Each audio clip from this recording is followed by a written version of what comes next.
Okay, we're back for another video here. I got my winter hat on again because it's super cold. We got about 5-6 inches here overnight in Springville, so just we're gonna do a little video here on a few trout flies for opening day, just worm patterns, and we'll see what else we get into. But please go ahead and like, subscribe to the channel. We put out videos every Monday. Okay, for the tying portion of this video, we're going to tie a bunch of worm flies. This is one of the options we're going to tie. This is just the squirmy worm material. It's this is the best moving but the least durable of the materials I'm going to show you guys, and we'll talk through each one of them. So we're going to pop this one out and start another one. We're going to tie the same with this with the tan squirmy material. The guts we're going to use for all of these flies is Ahrex FW540 curved nymph hook in size 12 and a 2.8 millimeter countersunk tungsten bead. I tie this one also with a small, with the next size down to the 2 millimeter. So we're going to use for all the flies to, well, I shouldn't say that, we might not, for some of the more natural looking worm ones with the Pro Core braid that we're going to tie. But for these ones, we're going to tie this with Veevus Power Thread 140. It's just going to give us a nice thick thread to capture this material. When we go over top of it, we just want to capture it with only a few wraps of a nice thick thread, and that's going to give us our best durability.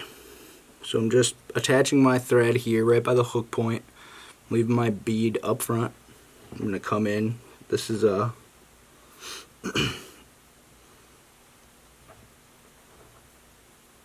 the skeins of the squirmy worm material I cut this off here, and then I'm going to cut this piece in half, and that's what I'm going to use to tie this fly. I tie them here this size, and then if I feel the need be, I'll cut them down, trim them down on the creek. It's an easy fix if like something's nipping at it and not getting hooked. So we're going to spin our thread up, hold with our left hand, hold our material. Okay, got that spun up. I'm going to go over it with one loose wrap, another decently loose wrap, and then we're going to pull this material up. You can almost separate it from the hook there. Pull it so it's right on top and just taut, and then go in front. I'm going to tie this material down up in front, and what I'm going to do is make a little bit of a thread bump here to hold our bead in place. When we push that bead back, we should stop it there before it pushes back into this material. So we have the right amount of thread there.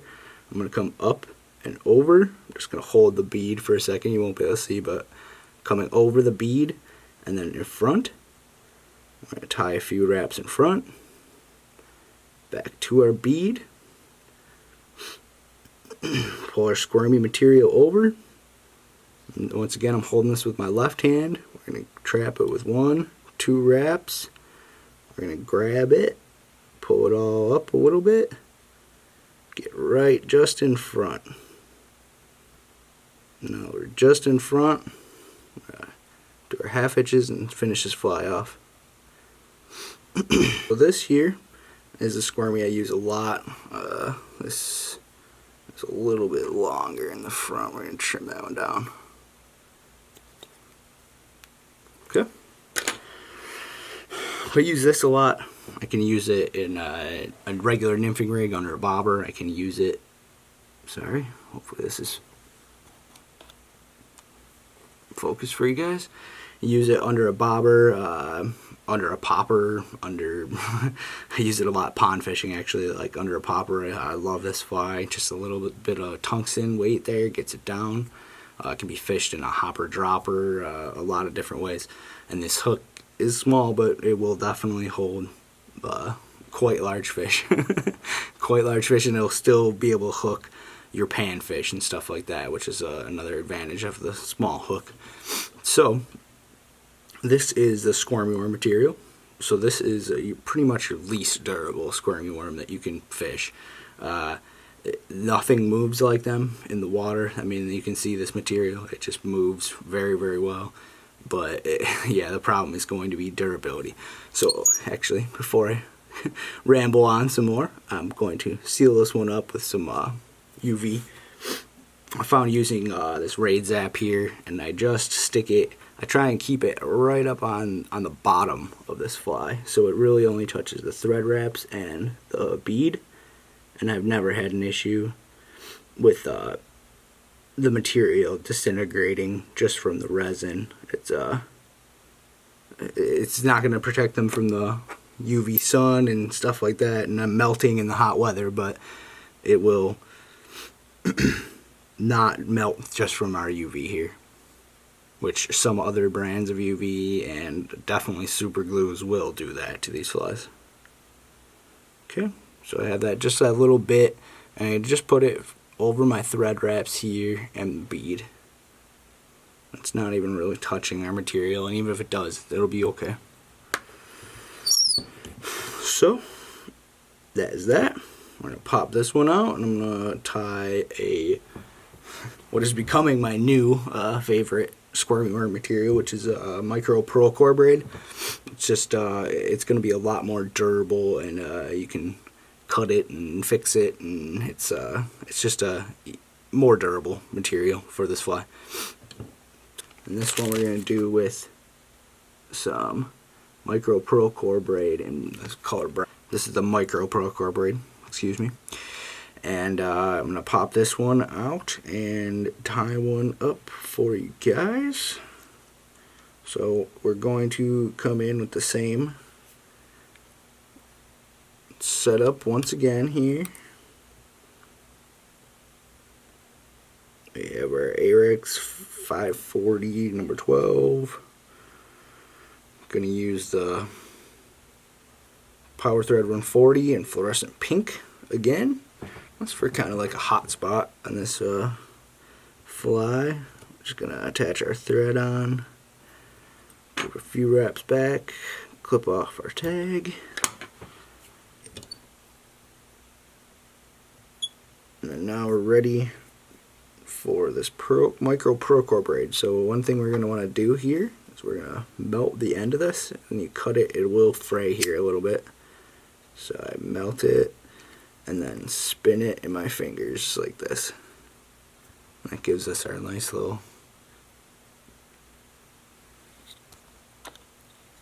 tapered end to it. Okay, so then we're going to put that towards the back, about an inch and a half. Spin our thread up here.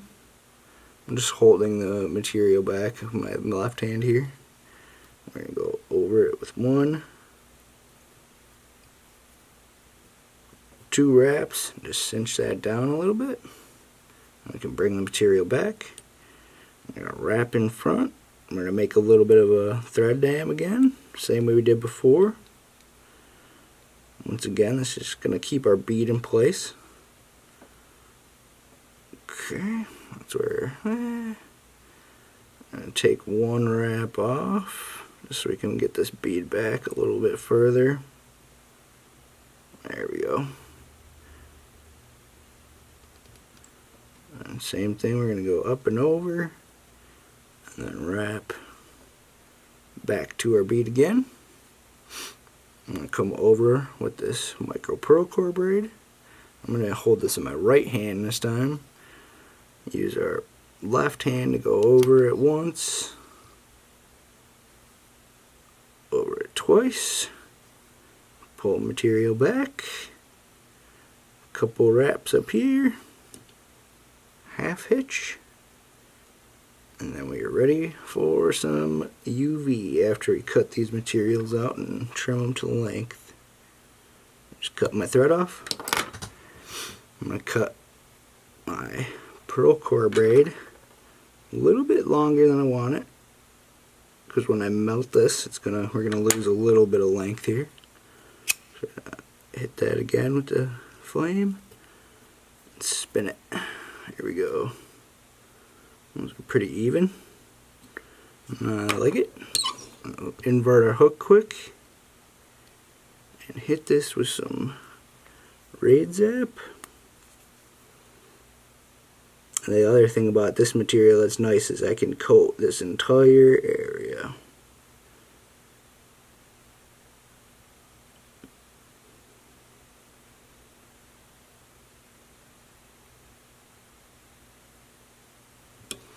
So there. We'll hit that with our torch, and you can see this gives us a nice little hot spot on this. This material is a very nice natural-ish